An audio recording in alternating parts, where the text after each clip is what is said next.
जयजी यानंतर काँग्रेसचे तालुका अध्यक्ष विठ्ठलराव खराडे हे मनोगत व्यक्त करतात। आज या ठिकाणी आभार मेळाव्याच्या निमित्ताने उपस्थित आपले सर्वांचे नेते आदरणीय रमेश अप्पा, सन्माननीय व्यासपीठ उपस्थित बंधू आणि भगिनींनो, पत्रकार मित्र, आज या ठिकाणी निवडणूक झाली, परंतु तुम्ही पाहिलं असेल तालुक्यामध्ये एखाद्या गावामध्ये जशी मयत होती तसं तालुक्यात वातावरण होतं। म्हणजे तुम्ही पाहिलं असेल की दौंडच्या विजयी सभेला देखील 1,500 ते 2,000 लोक फक्त त्या ठिकाणी उपस्थित होते। म्हणजे तालुक्यामध्ये अशा कोणत्याही गावामध्ये असं वातावरण नव्हतं की बाबा आम्हाला खूप मोठा आनंद झालाय, प्रत्येक माणूस घरी येऊन सांगायचा की आम्ही तुम्हाला मतदान केलंय ना, असं कसं झालं, असं होऊच शकत नाही। म्हणजे अशा अनेक स्वरूपाच्या घटना त्या ठिकाणी लोकांनी घरी येऊन म्हणजे वक्तव्य केली, सांगितली। आणि तालुक्यामध्ये फिरत असताना देखील आम्ही पाहत होतो की गेल्या अनेक निवडणुका पाहिल्या, परंतु अशी निवडणूक माझ्या आयुष्यात मी पहिल्यांदा पाहिली की कारखान्याचे 500 कर्मचारी यातले 20 ते 25% कर्मचारी फक्त आपणबरोबर कार्यरत होते, परंतु 75% कर्मचारी हे त्याच्याबरोबर काम करत होते। हो, बरोबर आहे, परंतु तालुक्याचं गणित आधी मांडलं पाहिजे की आज 75% म्हणजे जवळजवळ 475 कारखान्याचे कर्मचारी, त्यांचं कुटुंब, त्यांचा गोतावळा, दौंड शहरामधले अनेक प्रकारची लोक गपचीप प्रवेश करत होते। काहींना आर्थिक अडचणीत आणून म्हणून फ्लॅटमध्ये त्या ठिकाणी म्हणजे बहुतांशी अजय राऊत असेल, बाप्पू असतील, यांनी गपचीप प्रवेश करून घेतला। असे साधारण 50 ते 100 व्यक्ती होत्या। म्हणजे खूप लोक काम करत होती, परंतु पराजय झाला कसा याचं कोडं कुणालाच उलगडत नाही। ईव्हीएम हॅक, आता गणेशदादा बोलले, 100% ईव्हीएम हॅक आहे। आप्पांना साधारण 1,30,000, राहुल कुल हे 80,000 मताच्या पुढे जाऊच शकत नव्हते। ही काळ्या दगडावरची रेग होती, पण कसे गेले हे माहित नाही। आपल्याच तालुक्याचं काय, तुम्ही महाराष्ट्राचं पाहिलं असेल परिस्थिती काय झाली ते। अनेक गावामध्ये अशी परिस्थिती होती की बाबा या ठिकाणी 1000चं लीड मिळेल, 1,500चं लीड मिळेल, 500चं लीड मिळेल, परंतु त्या गावामध्ये आमच्या केडगावातच विचार करा, आमची अपेक्षा 1200 ते 1500ची होती, 1,200 मतं आम्हाला गपचूप बसावं लागलं। म्हणजे ही कसं 1,200 राहिलं गेलं आम्हाला तर कळालंच नाही। आदल्या दिवशी रात्री क्लिप मी आपण सोडली होती की त्यांच्या प्रत्येक गावात असे 10 ते 15 माणसं सोडलेली होती, गावातले 2 व्यक्ती बरोबर द्यायचे आणि तो बाहेरून आलेला एक व्यक्ती, आणि प्रत्येक घरात लागोपाठ 3 दिवस, आज 1000, उद्या 1000, परवा 1000 असे त्यांनी वाटलेत। ही मला व्हिडिओ रेकॉर्डिंग कबुली दिलेली आहे त्या व्यक्तीने आलेल्या फुलगावच्या, आपणकडे त्याचं नाव आहे, सगळं आहे, एसपी साहेबांनी ते पाठवलं होतं, परंतु आप्पा पडले सरळ स्वभावाचे, क्लिप व्हायरल करू नका म्हणले। एसपी साहेबांनी रिक्वेस्ट केली, क्लिप व्हायरल केली नाही, पैसे पोलिसांच्या गाडीत राहून इथं आणलेत। तुमच्या माहिती करता सांगतो ही परिस्थिती। अरे तुम्हाला इलेक्शन जिंकता येत नाही तर एवढं प्रशासनाचा तुम्ही फायदा करून घेतला, एवढं करूनही तुम्ही ईव्हीएम हॅक करता। म्हणजे आज ईव्हीएम संदर्भात आता काही जास्त बोलायला नको, ईव्हीएमवरच ते फक्त जिंकलेले आहेत, ही वस्तुस्थिती आहे।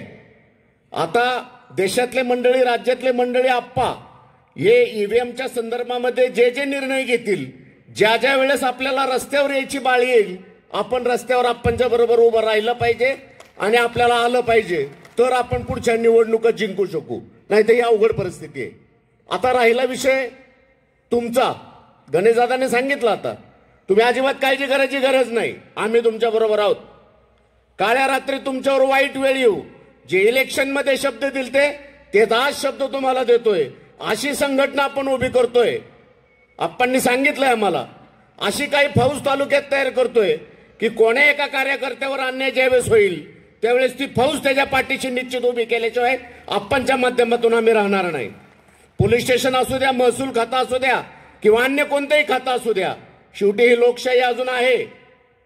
म्हणजे कागदाव का होईना आहे, त्यामुळं काही कुणी एवढं हुकुमशाही करण्याचा प्रयत्न जरी केला तरी आपणच्या माध्यमातून त्याला आपण 100% गाडल्याशिवाय राहणार नाही, ही मी तुम्हाला खात्री देतो. आता दादारांनी सांगितलं आमच्या झोपडपट्टीचं काय, किंवा कुरकुमच्या MIDCचा प्रश्न असेल, शिक्षणाचे प्रश्न असतील, आपणच्या माध्यमातून आपण हे लोकनेते आहेत. लोकनेत्याला मागावं लागत नाही, मागावं लागते ती भीक असते. आपला अधिकार आपण हिसकावून घेऊ. जे आपल्याला सरळ मिळणार नाही ते आपण हिसकावून घेऊ. जे जे वचन आपणच्या माध्यमातून दिलेली आहेत ते वचन आपण निश्चित स्वरूपाने आपणच्याच माध्यमातून पूर्ण करण्याचे आपण प्रयत्न नाही तर निश्चित स्वरूपाने पूर्ण करू, अशी मी तुम्हाला खात्री देतो. तुमच्या पाठीशी आम्ही खंबीर उभे आहोत, उभे राहू. तुम्ही कुठेही घाबरण्याची गरज नाही. आमदार झालं म्हणजे काय 288 आमदार आहेत, त्यातला हा एक महाराज आहे. काही लय मोठे काय गाजवलेले नाहीये. आपण आपल्या पद्धतीने सक्षम राहू. गणेशदादा असतील, आप्पा असतील, आपल्या बरोबर सर्व पीठासन राहील आणि तालुक्यातले काही तरुण पोरांची फौज आपण तयार करू. प्रत्येकाच्या पाठीशी ती फौज आपण उभं करण्याचा प्रयत्न आपण करणार आहोत आणि लोकांना अडचणी येणार नाही याची 100% मी तुम्हाला खात्री देतो. आणि या ठिकाणी माझे 2 शब्द मी थांबवतो. राहू बेटामधून की नावं इकडची तिकडं, तिकडची इकडं त्यांनी केली. आता ज्या ज्या गोष्टीमध्ये आपण कमी पडलो होतो किंवा ज्या गोष्टी त्यांनी फेरबदल कमी कोणी पडलेलं नाहीये. सगळ्यांनी कामं केल्यात म्हणून तर 1,06,000 मतं आली ना, 1,30,000 आलेली आहेत. कमी कोणी पडलेलं नाही. तुम्ही जीव लावून काम केलेलं आहे. तुम्ही आपण आमदार केलेलंच आहे, मशीनने आपण पाडले, त्याबद्दल काही वाद नाही. परंतु प्रशासन त्यांच्या बरोबर गुर्जे असल्यामुळं त्यांनी आपण इलेक्शनच्या गडबडीत सगळं गुंतलो होतो. त्या टायमाला 11th आवरला, लास्ट मोमेंटला त्यांनी डिलेटेड यादी अशा अनेक स्वरूपाच्या गोष्टी त्यांनी केल्या. त्यामुळं त्यांनी 5-10 हजाराचा जे काही फरक मतामध्ये दिसतोय तो त्यांनी त्या शेवटच्या क्षणाला जे काही इलेक्शन अधिकारी आहेत त्यांनी तो केलेला आहे.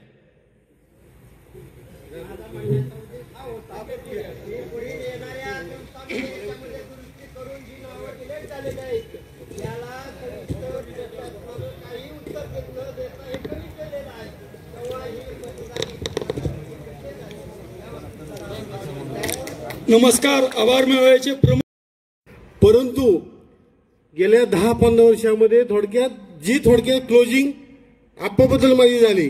थोडक्यात आज तागायत पहिल्यांदा लोकसभेला आमचे महेश अण्णा होते म्हणून मतदान केलं फक्त अण्णांना, नाहीतर राष्ट्रवादी सुद्धा मतदान नाही केलं. खरं सांगतो, जे आहे ते रेल बोलतो. पण मित्रांनो, आज जी गर्दी ना, थोडक्यात ही आपली जीवभावाची माणसं आहेत, आपोआप प्रेम करणारी माणसं आहेत की खरंच विषय जो काय वस्तुस्थिती थोडक्यात रिअलिटी सगळ्यांनी गणितांनी सांगितली, सगळ्यांनी सांगितली. मशीन घोटाळा झाला, काय झाला, काही असू द्या, लाख लपडी होऊ द्या, परंतु आज जी माहिती आहे गर्दी नको दर्दीवाली माणसं आपण बरोबर आहेत. थोडक्यात काय होऊ द्या, आज राज्यात दौंड तालुका सोडा अख्ख्या राज्यात घडलेलं आहे. परंतु तुम्हाला सांगतो, ह्या मित्रांनो सांगतो, लोकांना थोडक्यात आप्पा पाहिजे. परंतु ही घटना सगळी उलटी पालटी घडलेली हे मान्य आहे सगळ्याला विषय. आज उमेदवार आहेत आमचे, थोडक्यात आमच्या गटात काम करणारे, आमच्या वस्तीत थोडक्यात मतदान 100% तिकडे आलं आमच्या बरोबर, हे दादांना माहिती. परंतु ही मशीन उलटच झालं, हे गणित आहे. पण ही सांगण्याची गरज कुणाला नाही. सगळे टेक्निकल इंजिनियर आहेत, बरेचसे थोडक्यात माय बरं नुसतं दौंड तालुक्याने आपणना माहिती, राहुलांना माहिती, माझ्याकडे सर्व पक्षमित्र भाजपचे सगळे आहेत, सगळ्या राज्यावर फिरतो. परंतु 100% हा जो प्रॉब्लेम झालेला आहे, सॉरी आता मला यांनी मोक्यात आणलं, तात्या आमच्या खास मित्र संघटनेचे सरमल संघटनेचे. यानंतर बाळासाहेब कापरे हे मनोगत व्यक्त करतील.